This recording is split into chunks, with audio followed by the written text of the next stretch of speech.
Malemna masakhangnaraba lamdam asigi cultural icon laikhidraba Ratan Thiyam da Bharat Ratna award pinaba Rajya Sabha ki MP Ningthau Sanajaoba leisembana taksinkhrai ngasi chathakiba parliament mifamgi 0 hour gi khudong chaba loduna MP Sanajaobana Ratan Thiyam da Bharat Ratna award pibinaba wafam pukhatkibani MP asana Manipur da pokhiba laikhidraba Ratan Thiyam asi leiba asigi oina khwaidigi masak nairaba theater legend amade cultural icon oibada natana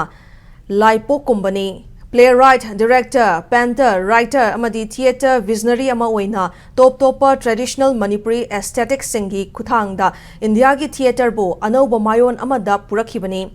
mahakna chahi yankhai henbagi career da chakra yuva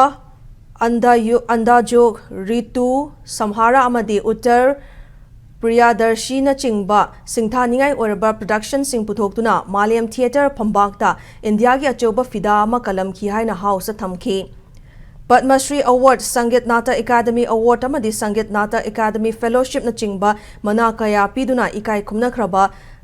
the theater legend Ratan na lauramba thodang amadi kathok lamba sing adubu sakhangba amadi ikai khumna ba utpoina India gi khwai wanglaba civilian award Bharat Ratna pibinaba MP Sanajaobana India lengakta taksinki.